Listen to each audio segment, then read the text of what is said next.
Hello guys, next part start होता है यहाँ से कि जून और जून का फ्रेंड एलिवेटर में होते हैं और ये दोनों बात कर रहे होते हैं। जून कहता है कि तुम एक बहुत ही अच्छे रैपर हो, तुम जैसी रैपिंग तो पूरे कोरिया में कोई भी नहीं कर सकता।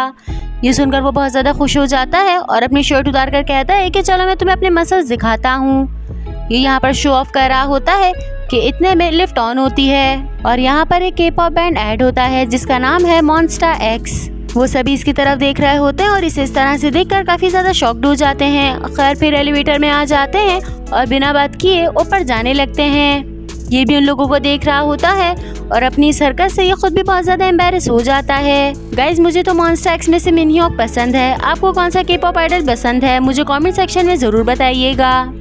अब नेक्स्ट सीन में दिखाया जाता है कि जय इन लोगों के साथ बैठा होता है और अपने बारे में बता रहा होता है। कहता है कि मैं अपने आप को भूल चुका हूँ और मुझे ऐसा लगता है कि अगर मैं इस घर में रहूँगा तो अपने पास्ट को याद कर पाऊँगा। लेकिन सियोन इसकी बात का डिसएग्री कर देती है और कहती है कि तुम एक कौन आर्टिस्ट हो, पहले तो तुम हमारी कार के आगे आ गए और मरने का नाटक किया, अब ठीक हो चुके हो तो हमारे घर में डेरा डालने की सोच रहे हो। ये सुनकर जय को गुस्सा आ जाता है और वो कहता है कि तुम जिस तरह से मेरे बारे में सोच रही हो मैं बिल्कुल भी वैसा नहीं हूँ, बल्कि मुझे तो ऐसा लगता है कि मैं बहुत ज़्यादा अच्छा हूँ। ये दोनों बहस करने लग जाते हैं तो सियोन कहती है कि मैं तुम्हें इस तरह से घर में नहीं रहने दूंगी, पहले हम पुलिस स्टेशन जाएंगे और तुम्हारा सारा बैकग्राउंड निकालेंगे। अब नेक्स्ट सीन में दिखाया जाता है कि सारे पुलिस स्टेशन आ जाते हैं और यहाँ पर जय का बायोडाटा निकाल रहे होते हैं। पुलिस ऑफिसर बताते हैं कि तुम्हारा नाम जय है, लेकिन एक चीज़ वो बोलकर खुद भी बहुत ज़्यादा हैरान हो जाते हैं और वो इसकी डेट ऑफ बर्थ है। वो बताते हैं कि तुम 1971 में पैदा हुए थे। ये सुनकर ये सब लोग भी हैरान हो जाते हैं और पूछते हैं कि क्या आपका दिमाग खराब हो गया है। ऑफिसर कहते हैं कि ज़रूरन डेटा में कोई प्रॉब्लम होगा, क्योंकि अगर ये 1971 में पैदा होता तो आज ये काफ़ी ज़्यादा एजेड हो जाता, लेकिन जब तक इसकी याददाश्त वापस नहीं आती ये तुम लोगों के साथ ही रहेगा। अब नेक्स्ट सीन में दिखाया जाता है कि रात हो गई है और ये लोग अपने घर पर आ गए हैं। जय देख रहा होता है कि जब मैं इस घर में रहता था तो ये कितना ज़्यादा डिफरेंट था और अब देखो ये सब कुछ कितना बदल चुका है। खैर अब ये लोग डिसाइड करने लग जाते हैं कि जय किसके रूम में रहेगा। तो जून उससे पूछता है कि क्या तुम लिविंग रूम में रह सकते हो, लेकिन जय मना कर देता है और कहता है कि नहीं, मुझे बेड के अलावा कहीं पर भी नींद नहीं आती। लेकिन अब क्योंकि डिसाइड नहीं हो पा रहा होता तो ये लोग एक बाउल लेते हैं, उसमें काफी सारी पर्चियां डाल देते हैं और अलग अलग नेम्स लिख देते हैं कि ये लोग कौन सा गेम खेलेंगे।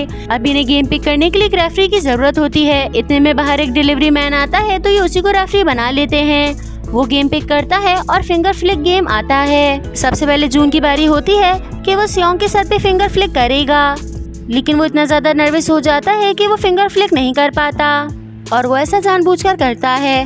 अब सियोंग की बारी होती है और वो जून के फ्रेंड के सर पे बहुत ज़ोर से फिंगर फ्लिक करती है। फिंगर फ्लिक होते ही वो दूर जाकर गिरता है, हालांकि उसके सर से धुआं भी निकलने लगता है। इस तरह से वो गेम से आउट हो जाता है। अब जय की बारी आती है। वो जून के बहुत जोर से फिंगर फ्लिक करता है लेकिन उसे कुछ भी नहीं होता, लेकिन जब जू जय के फिंगर फ्लिक करता है तो वो दूर जाकर गिरता है। इस तरह से वो आउट हो जाता है और जून बहुत ज़्यादा खुश होता है। सियोंग भी इसकी तारीफें कर रही होती है कि तुम कितने अच्छे हो, मुझे तो नहीं पता था कि तुम इतना अच्छा फिंगर फ्लिक खेलते हो। यहाँ पर विक्ट्री गर्ल्स आ जाती हैं और वो जून की खुशी में डांस करने लगती हैं, लेकिन फिर हमें दिखाया जाता है कि जून तो ज़मीन पर पड़ा हुआ है और वो आउट हो चुका है और ये सब कुछ वो ख्वाब में देख रहा था। अब बस जय और सियोंग बचते हैं और ये दोनों एक दूसरे के फिंगर फ्लिक करते हैं, लेकिन एक दूसरे के फिंगर फ्लिक करने के बावजूद भी ये लोग बहुत ज़्यादा कंट्रोल करते हैं और अपने फेस के एक्सप्रेशन को चेंज नहीं करते। जिसने भी सबसे पहले अपने फेस के एक्सप्रेशंस को चेंज किया वो इस गेम से आउट हो जाएगा और फिर उसका कमरा जय को दिया जाएगा। काफ़ी देर तक ये गेम चलता रहता है और आखिरकार ये गेम सियोंग जीत जाती है। अब सोने की बारी आती है और क्योंकि ये गेम सबसे एंड तक जय लेकर गया तो बेड पर वो सोता है और जून अपने फ्रेंड के साथ जमीन पर सोता है, लेकिन जगह चेंज होने की वजह से पूरी रात ये बेचैन रहते हैं और सो नहीं पाते। इत्तेफाक की बात यह है कि जिस तरह से जय एक्शन कर रहा होता है बिल्कुल उसी तरह से जून भी कर रहा होता है। गाइस, आप लोगों को क्या लगता है कि क्या इनके बीच में कोई कनेक्शन होगा या फिर नहीं? खैर अब नेक्स्ट सुबह का दिखाया जाता है कि जून अपनी एकेडमी में होता है और ये सॉन्ग लिखने की कोशिश कर रहा होता है। इसे बार बार अपने फ्रेंड की बातें याद आ रही होती हैं जिसकी वजह से कंसंट्रेट नहीं कर पाता। इतने में यहाँ पर हीरो आती है और वो किसी से कॉल पर बात कर रही होती है कि मुझे कितनी मेहनत करनी पड़ेगी, तुम्हें नज़र नहीं आता कि मैं हर चीज़ के लिए कितनी मेहनत करती हूँ। ये बात करते हुए एक सीट घसीटती है और जाकर टेरेस पर लटकने की कोशिश कर रही होती है। पीछे से जून उसे देख रहा होता है और उसे लगता है कि ये सुसाइड कर रही है, तो ये जल्दी से जाता है और इसे पीछे से पकड़ लेता है। कहता है कि बेशक हम लोग को जितनी कोशिश करनी पड़े हमें वो करनी चाहिए, लेकिन सुसाइड हर चीज का हल नहीं है। तो ये कहती है कि तुम क्या बकवास कर रहे हो, मैं यहाँ पे मरने के लिए नहीं आई, बस मैं तो टेरेस पे खड़े होकर बाहर का नज़ारा देख रही थी और मैं अपनी टीम की सेंटर मेंबर हूँ। अगर मुझे कुछ हो गया तो मेरी टीम क्या करेगी। फिर ये जून से कहती है कि तुम तो काफ़ी टाइम से यहाँ पर हो, लेकिन फिर भी तुम्हारी कोई भी इमेज नहीं है। अगर तुम्हें कुछ हो भी गया तो किसी को कोई फ़र्क नहीं पड़ेगा, इसलिए तुम प्लीज़ अपनी लिमिट्स में रहा करो। ये कहकर वो चली जाती है और जून को बहुत ज़्यादा अजीब सा लगता है। इसके साथ ही हमें सियोंग का दिखाया जाता है कि ये सुहाना क्लब में होती है और यहाँ पर बैठकर खाना खा रही होती है, साथ ही टीवी भी देख रही होती है। तो डिस्ट्रैक्शन की वजह से इसका एग ज़मीन पर गिर जाता है। ये देखती है कि कोई मुझे देख तो नहीं रहा, फिर जल्दी से जमीन से एग उठाती है और उसे अपने मुंह में डाल लेती है। नेक्स्ट सीन में हमें एमजे के मैनेजर का दिखाया जाता है कि उन्होंने टेलीस्कोप सेट किया होता है और वो बूही को देख रहे होते हैं। वहीं सामने बूही बैठी होती है और वो योगा करने की कोशिश कर रही होती है।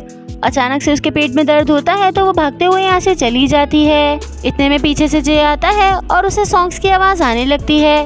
वो फ़ोन के करीब आता है और उसे इतनी अट्रैक्शन फील होती है कि वो फ़ोन को उठाता है और अपने साथ ले जाता है।